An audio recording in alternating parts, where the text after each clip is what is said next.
On Friday, I was in Saratoga as the West Hardin Oilers prepared for the 2022 season with a scrimmage against the Evadale Rebels and the Sabine Pass Sharks.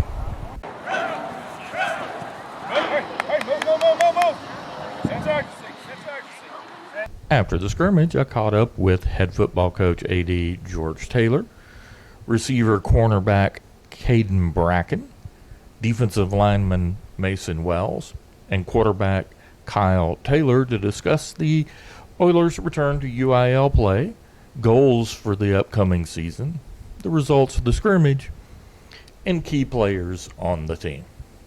Our season is going well. Being right back in the UIL, it's going to be different for us than it was last year. Last year we were able to, I don't want to say relax, but we were able to just kind of just play football and not be so concerned about, we got to beat this team or we got to put this many points on the board to get in the playoffs. So this year is going to be a little different because there's that, that different competitive side of the whole game. We're trying to win our first playoff game in school history, so we're really out here trying to grind and get better at what we do. Like I preach to the kids all week, it's just a practice. Now, although our kids look at it differently because we're playing Evadale, it's a big rival in many, many sports, our kids didn't look at it as just a practice. They wanted to come out and compete. However, we started the game a little bit high, had some lows, and just kind of there was waves throughout the whole scrimmage, and it's reminding them that it's practice. Everything is scripted. We're not trying to scheme to beat anyone. We're not doing anything fancy to get a win. The team played outstanding. We had a few bumps in the road at the very start, but then we started picking it back up. I'd like to thank our twos. They played one heck of a scrimmage. So first I'm going to start off with Kade Brackin. We're wearing number 3 tonight during our scrimmage. He's a senior. He is our verbal leader. He's our spiritual leader. He is, he leads by example. The guy never stops his motor. You saw, during the scrimmage tonight, we ran the ball with him a couple times, had a ton of yards on the ground, had some big catches. But everything that he did on the field productivity-wise was overshadowed on the sideline when he was the one telling everybody, pick your head up, let's play harder, let's go, let's go. So, just having that kind of motivation out of a senior is going to help guide our team where we want to be.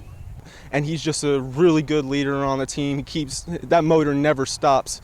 It's like a V8 with a fresh oil change. He just keeps on going.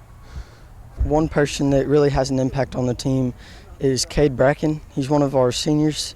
He is a cornerback and receiver. And not only does he motivate the whole team, but he motivates me as well.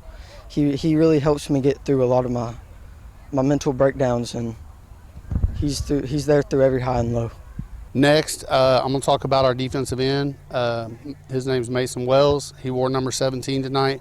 I can always find him on the field because he's got the pink gloves on, so he's easy to find. However, tonight, like I said, our defensive line played very well up front. I found him in the backfield quite a bit, causing havoc with running backs, chasing quarterbacks down. So very proud of the way that unit played, and led by again by a senior. And then finally, talk about our quarterback. He is, throughout the summer, he's one of the leaders. He's in the weight room.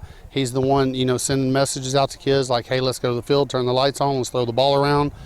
At the end of the day, he's still a 15-year-old kid. He's a sophomore. He's going to make sophomore mistakes, and it's going to be our job to coach him through the mental part of that.